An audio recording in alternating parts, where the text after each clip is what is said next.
This podcast is brought to you by Carvana. Carvana makes car selling fast and easy from start to finish. Enter your license plate or VIN and get a real offer in seconds, down to the penny. If you accept, Carvana will come pick up your car from your driveway. Or you can drop it off at one of our car vending machines. Either way, you get paid instantly. It's fast, transparent, and 100% online. Car selling that saves your time. That's Carvana. Carvana. Pickup fees may apply. Once upon a mundane morning, Barb's day got busy without warning. A realtor in need of an open house sign. No, 50 of them, and designed before 9. My head hurts. Any mighty tools to help with this plight? Aha! Barb made her move. She opened Canva and got in the groove. Bulk creating Canva sheets. Create 50 signs fit for suburban streets. Done in a click, all complete. Sweet! Now, imagine what your dreams can become when you put imagination to work at canva.com.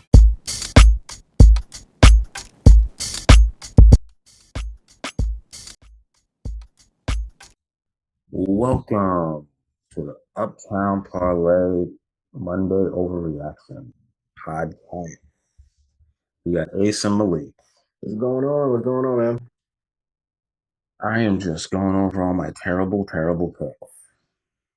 I can't believe I thought Carolina was going to do something at home with Andy Dalton. I should have known better. I do blame Dave Canales for not giving Rico Dowdle the damn ball after he was averaging 6 yards a carry. And I was right about the Browns defense, but the rest of the team just, I don't know. They can't do anything. Can't do a damn thing. What's going on with you, Malik? Nothing much, man. It was a weird week for everybody. Honestly, I wonder what this week Vegas was like, because Looks like they probably lost money because a lot of the obvious favorites. the only underdog that won this week was the Jets. Everybody else, the favorite. It was interesting that this was the first week I could imagine that not only did the favorites The win. Dolphins were an underdog and they came out of nowhere and beat the brakes off the Falcons. Okay, all right, yeah, Dolphins and Falcons, yes. So Dolphins and Jets are the only two, but it's just the fact that not only did so that's 12 games. So not only did 10 of 12, of the home teams or the favorites won, but they all covered. Sure. On top of winning, they all covered. So, and they covered big time. It wasn't even like the numbers the spreads were like 1.5, 7.5, 4, and these teams were winning by like 15. So ridiculous, man. Chargers rolled, Houston rolled.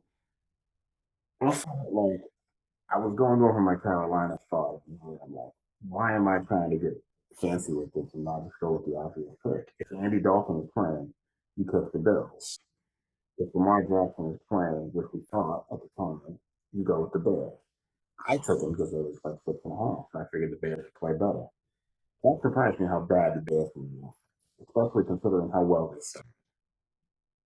Well, I mean, that's been consistent though for most of the season, hasn't it? I mean, they've been hot, good start, good scripted plays, and then where it goes off the rails is just, with the non-scripted stuff toward, later on in the game. So, Caleb has to find his consistency. The running game has actually not been horrible. The running game's been decent. The defense has held things down a little bit. So, the spotlight really currently is on Caleb Williams and how he's navigating and orchestrating that offense in Chicago. So he's got to figure it out soon enough, man. I mean, some people had this team in the playoffs. Some people had this team fighting for playoff positioning. At the beginning of the season, I thought that was a little bit rich. Just given that there was first time coach, and all the new starter, First year in the system. Yeah, but at the very least, halfway into the season, you'd expect that progression would have been, you'd see the progression and it'd be pretty steady by now. So, a step back, but, there's time. right things a little bit. I'm looking at the conference standings, and the only genuine surprise to me is the NFC West in the NFC. Philadelphia's killing it. We thought that they would, right? The Giants are bad, even though they've won 2 games and they've shown a lot of signs of life. They could be 3-5, but they blew that game to Denver. So Denver's looking pretty good. The New England Patriots are leading the AFC, but we're going to stick with the NFC. I mean, I jumped ahead. The Bears have a winning record, which I thought they would. I thought they would finish the year with 8 wins, and right now it's looking like that. So that's not a surprise. Shockingly, Carolina's in second place and not Atlanta. Tampa's in first, as expected. Seattle is leading. I don't know. They got Sam Darnold looking like an MVP. Well, I mean, Seattle is we always knew Seattle's been a good defense for the last couple of seasons. They've been good under Mike McDonald since he left Baltimore and went over there. So, I said the same thing for Seattle that I said for the Colts, at the beginning of the season. If they got, competent quarterback play, they could be a good team because all the other pieces were apparently there. So, it's a matter of just kind of figuring out whether or not you have the pieces in place. So you have the quarterback in place to do those things. And not for nothing, in both of those situations, you have running games that they lean on pretty heavily. And, you have receiving talents that the quarterbacks feel really comfortable getting the ball to. So I'm not surprised by I'm not surprised. I think the Colts are the one that surprised me the most. Um, but well, you mentioned the NFC. In the NFC, Yeah. It's been kind of more of the boring defense. Right. yeah, I'd say in the NFC, probably the biggest surprise so far in the NFC has been probably the Cowboys' ability to kind of stay afloat. I think the majority of people kind of assumed that they would implode almost immediately from the Micah Parsons trade and just kind of all of the turmoil and everything that surrounds them on a regular basis. But Dak's played well, and yeah, and then they've been good. They've been good enough to stay in games. They have one of the top offenses in the league, and their defense, while bad, has won them a few. Has held up enough to win them a few games. So it's surprising, but this team will likely be in the playoff hunt, because of that. Yeah. So They're right behind Chicago and Carolina. And the wild card is currently Detroit, the Rams, and San Francisco. This is kind of nuts. Green Bay is the number one seed. So that damn tie. The Cowboys just couldn't put them away. yeah, yeah. I mean, I don't know if they'd be the one seed regardless, but they'd be, because of the fact that they beat us, they'd still be, even if they had 2 losses, they'd still be ahead of us in the division. So That's what's tough about a tie, yeah. It it just is what it is. increases that win. But Chicago gets another crack at them, and so does Minnesota. I thought it was nuts that everybody was like coming down on Carson Wentz, who, in general, I'm not a big fan of his game. And not a lot of people apparently in Philadelphia, the Eagles, liked him, which is why everybody was behind Nick Foles starting that year that they went to the Super Bowl. But everybody good on him for getting upset and just getting pissed on the sideline, kind of shocked. Because come to find out, he's out for the rest of the year because of shoulder injury. Even if he wasn't, he was getting destroyed back there yesterday by the Chargers, or he got destroyed on Thursday. So why would he not? After having like a really I mean, hold it together. It's like, fuck that. it's funny because nobody said that about Derrick Henry when he was throwing his tantrum on the sideline. Like nobody said, "Oh, Derrick, I gotta be a grown up." Like, guys are allowed to be pissed off and be upset and have visceral reactions on the sideline. It's perfectly fine. You see it on a regular basis, and it's not anything. I don't know if he knew at the time that he was injured that badly because it didn't look like.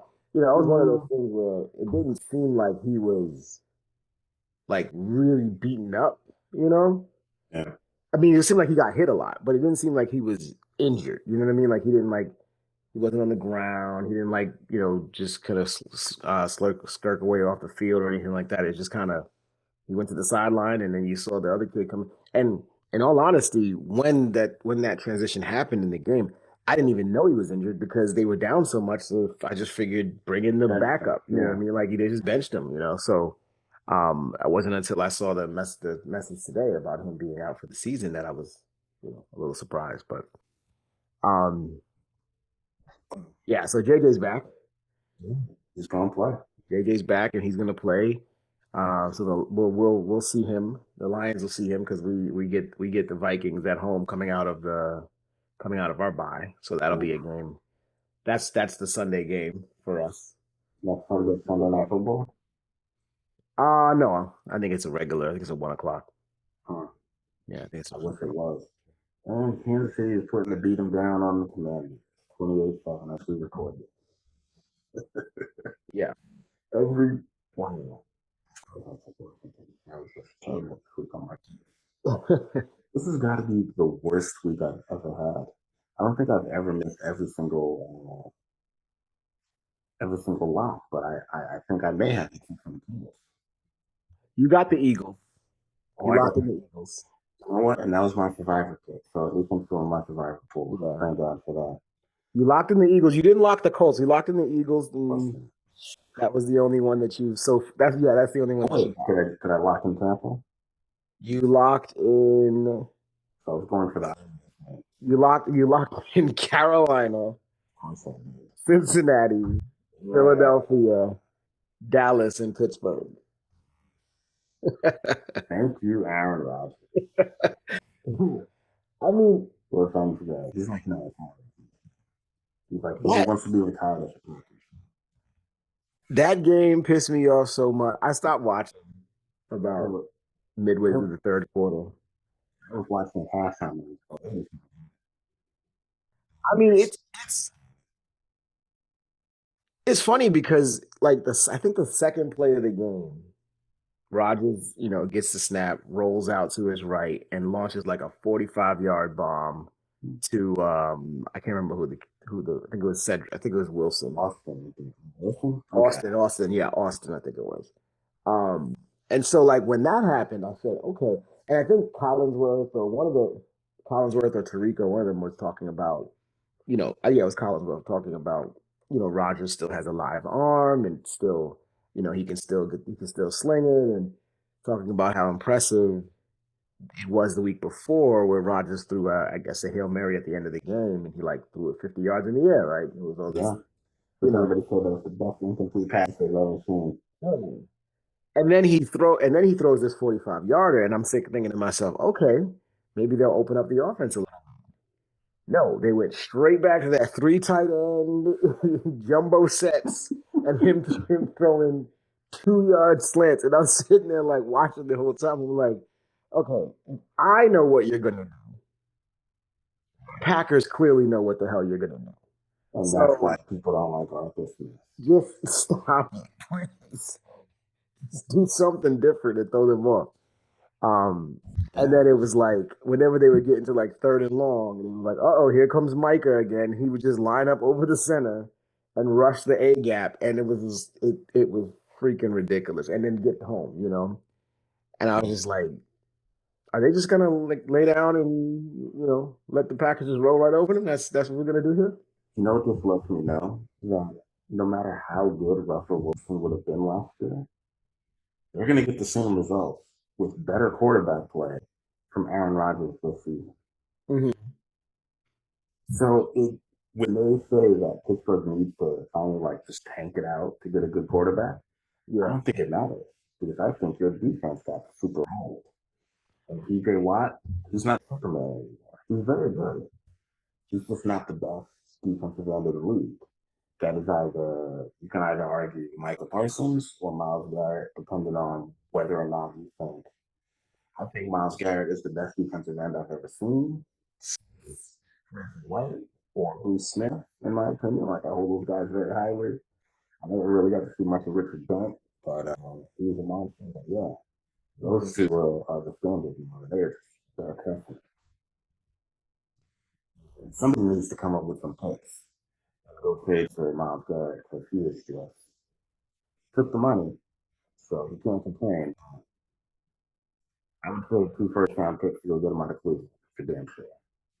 I mean, and Another he's coming, contract for 3 more and not for years. So. nothing, he's coming at a bargain because Mike is over here making 48. So like, Exactly. like 40 million don't Barry's sound so making like bad. 41. That don't sound so bad for Yeah. Miles Garrett for a couple of seasons. Um, I do hope that I hope that somebody, that he winds up finding his way to a contender because I would love to see him, really be out there when the games are important. I mean, I'd hate for him to play for one of the teams that I don't want him to go, that we play against. But I mean, it is what it is. Minnesota wouldn't do that. And I don't think No, the I mean, Bears well, would Minnesota, either. yeah, because Minnesota's not the type of city. I'm thinking more along the lines of like L.A. Rams or No, they got Jared Verse. um, The team that would legitimately do it would be San Francisco because this is the end of the month. yeah, San Francisco, even Seattle, like any team that has aspirations for a run. Him in Seattle would be tough. Yeah. Yeah, but any team that has like aspirations to make a run and finds sees an opportunity because the NFC is so, wide open right now. It doesn't Yeah, but appear that the NFC is like even the Eagles have looked good at times and they've looked bad at times. The Lions have looked good at times and bad at times. The Packers, same way. All of the Bucks. All of the top teams in the conference have had their ups and downs over the course of the season. No one team has either like been on a steady uptick, the whole way, like a Chiefs, and on feet. So the um, Chiefs aren't even going to win their own division, which is kind of nice. and and not for nothing, like you expect they're peaking at the right time. They're getting the guys healthier. They're starting Middle to of the play year. better.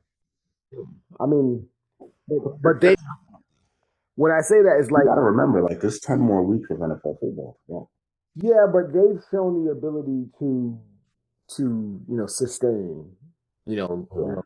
to sustain like long. Once they hit their stride, they don't usually get knocked off of it easily, right? So somebody's gonna have to really beat them. Um, and I don't see anybody consistent enough yet in the conference that's causing them any problems, That's fair. except for the Colts. They do play the Colts.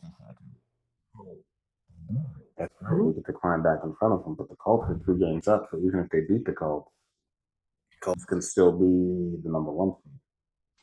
And Yeah, there's genuinely no guarantee that they beat them, especially if they're playing them in Indy. which I'm not sure. No, they're playing him in KC. We'll cross that bridge when we come to it, but I got to be honest, I don't know if it matters as long as Daniel Jones stays healthy. We'll still say this though: Sam Franklin, amazing coach. Anthony Richardson, he wasted a lot of talent and opportunity, and hopefully somebody's willing to trade for him and let him develop. I mean, I could see him going to Vegas. They may just punt it out and see what's in the draft. my problem with, my problem with Anthony Richardson is just my problem with just about any player is the league doesn't have time to develop you during the season. You can't get developed during the season anymore. Yeah, it's got to be your own work on the sidelines, in in camp, all of those things because it's not really the game moves too quick. The league moves too fast. Mm. It ain't waiting for you. You're either getting, and that's what I say about the same thing for Caleb Williams. Like his growth has to happen between seasons. His growth has to happen in the off season because you don't really grow. You don't really get the opportunity to like grow and develop during the year. It's Yeah. just there's too much going on, and every game is vital and is important and all that stuff. So yeah, like you said, hopefully Richardson does do it, but I just Not sure. I was 100% sure. Before we get out of here and close up, what was the most shocking thing that happened this past Sunday for you? Most shocking. More Um, surprising, good or bad? Well, actually, we'll do good and then bad. Most surprising good would have to be the Jets coming back from being down. I think it was at one point they were down like 15 or something along those lines. Coming all the way back, getting the victory, the Brees Hall, touchdown throw to Mason Taylor, just watching them celebrate and enjoy. It's like nobody wants to. We laugh, we joke all the time about teams or whatever being bad or whatever, but nobody wants to see. Yeah, I genuinely like to see it when teams get a chance to celebrate a victory. Um, yeah, especially having been there myself as a fan of the Lions over the years. Most disappointing. I know we touched on it a little bit. I would say the Steelers. I would say the Steelers on at home. Sunday night football. I feel like they just laid an egg. You know, they just Mm. they just really came out and laid an absolute egg, and so but it wasn't surprising. It was just the most disappointing. I really expected them to come out and give the Packers a really good game. Muster up whatever level of competition, competitive spirit. Do this for for Rodgers type of thing, and try to get it done. And they just kind of petered out and lost steam. Other than that, I think the only other thing I would say is like it sucks. The Scatterboo injury sucked. That I didn't. Once they said it was dislocated, I was like, "Oh, he's done for the year." Yeah, Because I heard this from a doctor a while ago. Cause, I broke the bone in my left foot playing basketball. God, at this point, 20 years ago, as old as I am now. yeah, And he's like, "Oh, at least you didn't dislocate it." I said, "Why?" I where he said, "Yeah, with gliding joints, if you dislocate them, you risk your ankle. That's months. yeah, If you just break a bone, you can get that. You'll be out a month. It took me 2 months for the bone to heal. Short arm splint, so to get back in there. But like, you dislocate your ankle, unless it's like a kind of a freak accident, and the way it happened with him, there's definitely going to be a broken bone in there. So with the broken ankle and the dislocated ankle, it's a brace. So it's basically a high ankle sprain except the foot kept on moving. yeah, I was following this doctor on there on IG, and they basically did a simulation of what the injury would look like based on how he was moving on the field and the tackle, and the foot just got caught underneath him, which is very unfortunate. yeah. No, it absolutely was. Um, Sucks for him because like I said, I've been a fan of his since last season, since yeah, ASU, and now seeing him, be successful to some degree, on the Giants and really help, bring about the renaissance of that team a little bit, just bring the vibes and the energy back to it. And now that he's down, it's gonna suck. But hopefully next year, yeah, return of him and Neighbors, along with Dart's development, and Dart taking a step up. Maybe the Giants can make some noise. yeah. I would say, and for my most good shocking, I would say Tua throwing 4 touchdowns out of 20 completions for 26. Barely broke 200 yards, but they put it on they put it on the Falcons. The Falcons sucked. They It's so weird. they playing, yeah, the defense just did not show up against a team that we had no faith in their offense. And Yeah, the Dolphins just show up and beat the brakes off it out of nowhere. It's no sense. You're a dome team. You're at home. You got Bijan, but Drake London doesn't play. Michael Penix doesn't play. You think Kirk would have been able to do it? You're paying this man 45 million. Mm.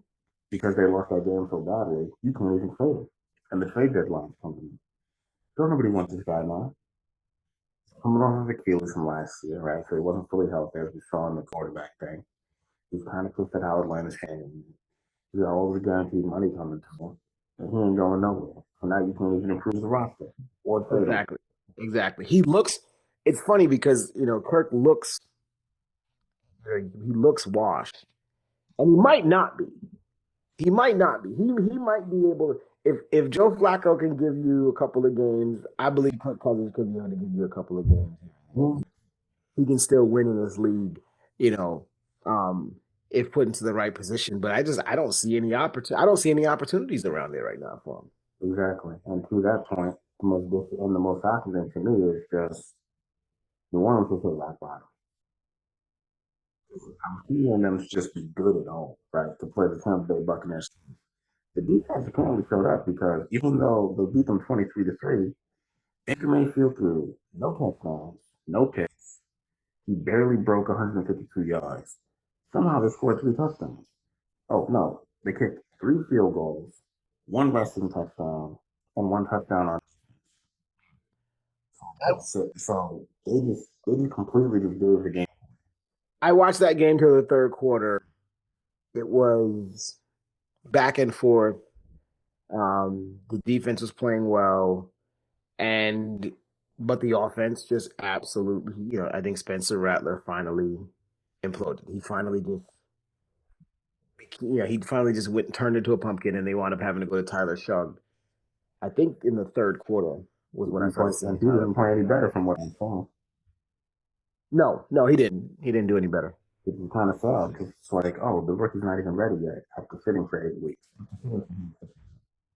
We knew he wasn't going to be ready. I thought he needed more time, and I really did. I really thought Rattler was just going to do the Bridgewater thing.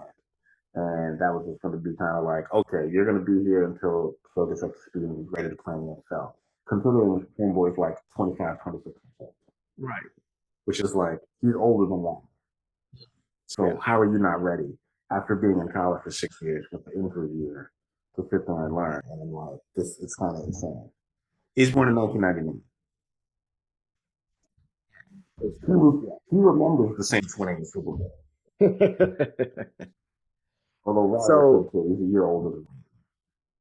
Before we roll off, do you think Shador watches it should be started by now? Man, listen, if he didn't get in that game, he's never getting in. I think he was inactive actually in that game. I want to make sure, but I don't believe he was able to even go. Then who was the backup? He wasn't hurt. I think he was listed on the injury report. Okay. He had to have been because there was no reason to keep Gabriel in there. He threw 2 interceptions. He got sacked. He's 156. He had 156 yards. His average completion attempt, yards per attempt, was 4.5. He threw 35 times. I think I could throw the ball 4.5 yards. He threw the ball twice as much as all the rushing attempts for the entire team. They ran at 16. They threw at 35. I guess they thought they were going to catch up. I don't know. I don't know. But to give him some credit, they did score the first touchdown. So at the end of the first quarter, it was 7-3 Cleveland. So I was like, okay, they might do something. They might keep this close.